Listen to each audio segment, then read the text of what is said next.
Hi, my name is Bonnie Zimmerman, and I'm the Executive Director of the Indonesian Parrot Project. I'd like to thank you very much for inviting me to speak for you today, and hopefully I can enlighten you with some pretty interesting stuff. I'm going to start with the backstory and then work my way forward. The Indonesian Parrot Project has been working in the field since 2001. It's a long time. And Indonesia, which is pretty challenging. Think about it. Let me tell you about Indonesia in case you don't know. First of all, it's the biggest Muslim country in the world, 250 million members. There are 17,000 islands. That's a lot. Over about 6,000 of them have actually been documented. There's a lot that's not. So there's a lot of stuff out there that we don't know. There are 600 different dialects spoken in Indonesia. And the biodiversity is the biggest in the world. So if you look at something that's that huge, and then you try to think about how do we kind of compress this and make it work, it's pretty damn challenging. So 250 million Muslims, there's Hindus, there's Christians, and there's tribal. Tribal is a magic word because most of the people, whether they're Muslim or Christian, are still tribal. So they mix their beliefs together, and that makes it really challenging and interesting to work there. And it's okay. I'm going to talk about a little bit of my backstory so you can understand, and then what we're really doing there, and hopefully what maybe you can do to help us make it better. I was not a parrot person. I am not a scientist. I'm not a doctor. I'm just a normal person. And back in 1987, I adopted a very fat Amazon parrot named Mr. Cookie. Mr. Cookie was abused. He'd been fed nothing but peanuts and French fries. He was not a happy camper. However, I was sort of taken by him and decided, what the heck, And then what I realized is that he was just lonely and never been treated right and abused. And so I decided to try to find him a mate. This is 1980s. I didn't know. Nobody knows anything about parrots then. So I found a bird. Her name was Golda. She came from a family of Hasidic Jews. They would not sell her to me because I'm not Jewish. But I managed to get a friend to buy her. And I brought them in, and they looked at each other, and it was like love at first sight. It was incredible. It was like da-da-da-da-da, boom, right? So being as naive as I was, I just gave them a nest box and left them in the living room where they raised their first chicks in my living room. At that point, I thought, I better learn some stuff about these birds because obviously it's early, nobody knows anything. It's really important for us to try to find some more knowledge. So I just applied myself. The first thing I did was to take a home study course in ornithology at Cornell. Taught me a lot. And then I apprenticed myself to an exotic animal doctor, Dr. Robert Clipsham in Simi Valley, where I ended up working with exotics and reptiles and ended up being a specialist in avian pediatrics. Who knew, right? And then one day that epiphany hit. We all know these things, whether we all love animals. We want to do what we have to do. And I woke up and I thought, I gotta do something. I know this stuff, I should help. So I ended up calling Peru. And I volunteered to work at the Tambupata Kandamo Research Zone, which is called TRC, with Dr. Donald Brightsmith in 2002. That was a life-changing experience for me.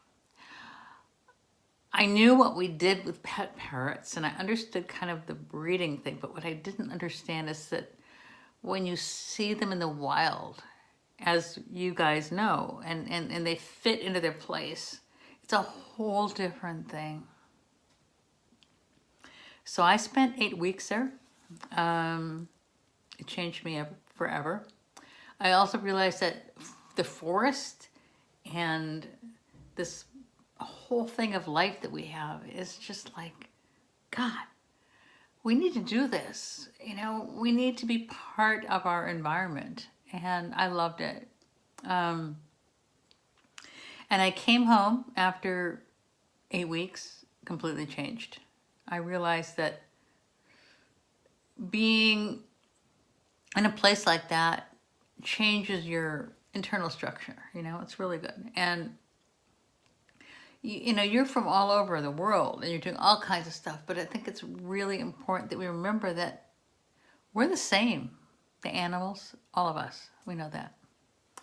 So got back and really didn't know what the heck I was going to do.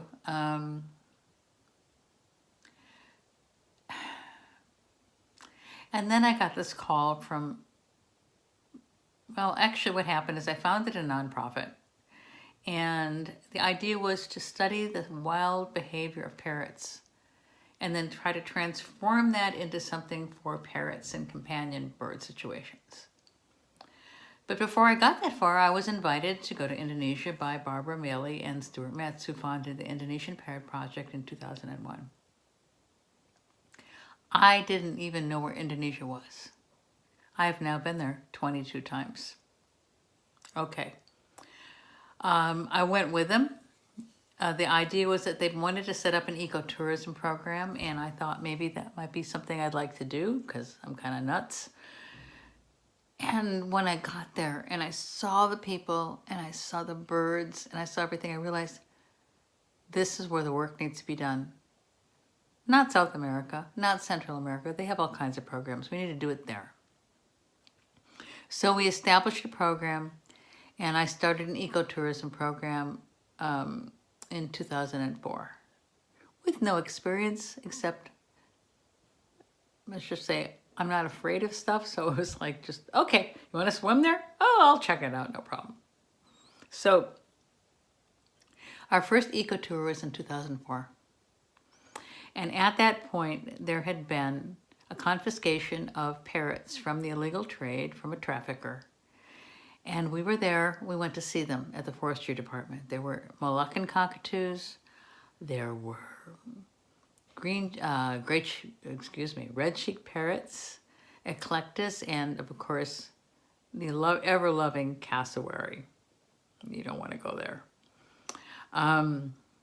We decided to split up into 2 teams.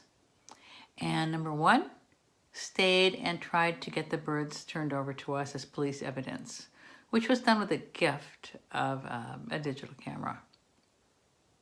On the other side, we went and bought everything we could in the market and built cages, 3 small cages in the forest overnight. And you know what? The next day we got the birds. We got them. I couldn't believe it. They were in terrible condition. Several of them had already died. There were Moluccan cockatoo. I told you the whole list. So we realized that when they came in that they needed water, they needed food, and they needed to get the hell out, the hell out of those cages, because they were in the same cages that they've been trapped in. So we decided to move them to the forest in the middle of the night, and we did. Feeling that it was better that they woke up in the forest in their home versus in another cage. So everybody got moved, and we went ahead and did it. And they know the next morning, most of them were alive. Some red cheek died, but they're very fragile. And for the most part, that started a whole new paradigm for the Indonesian Parrot Project. I'm not used to doing this digital stuff. I'm sorry. It's kind of weird for me.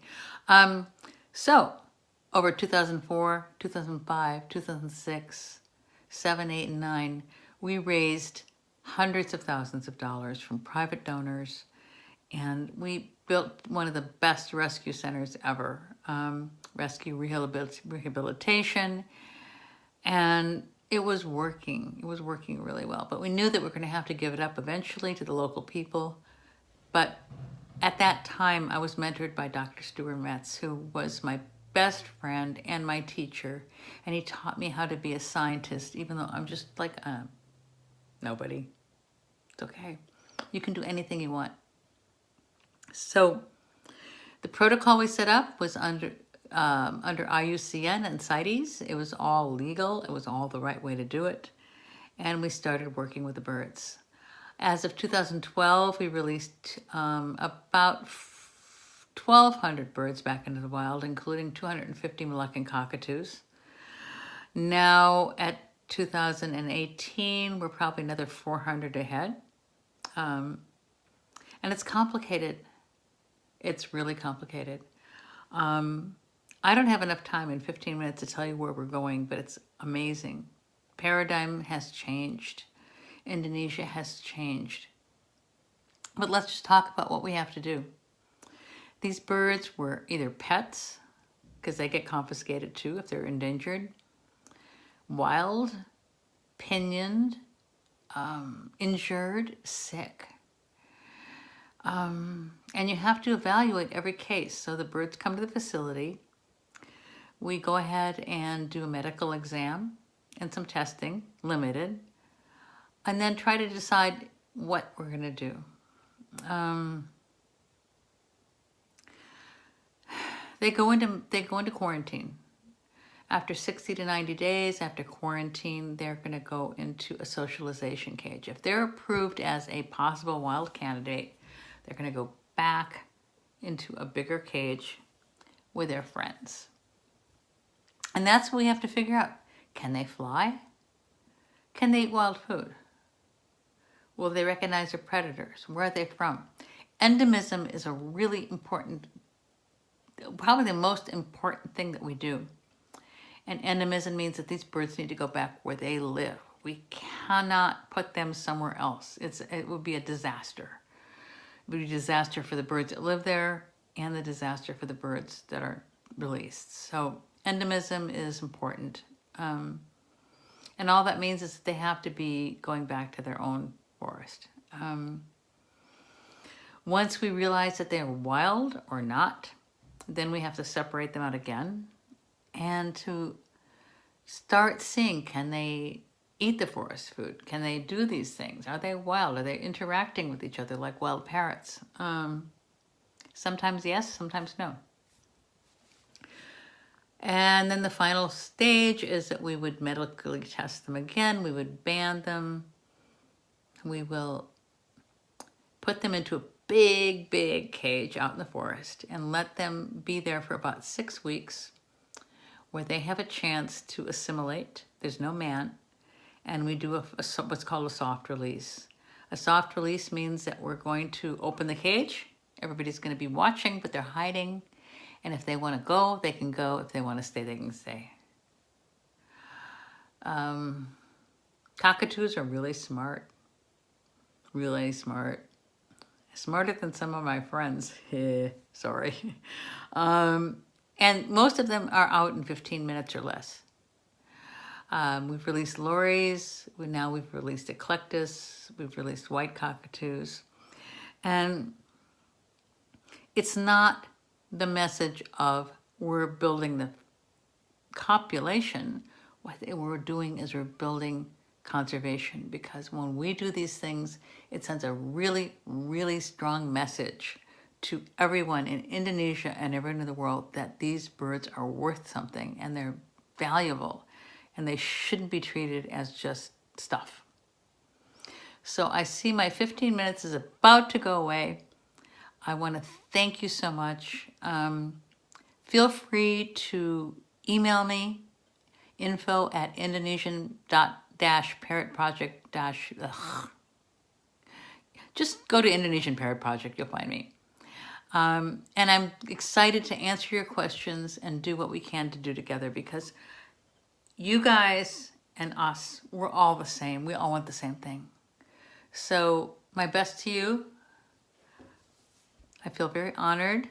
Peace. And let's kick some butt, okay? Bye.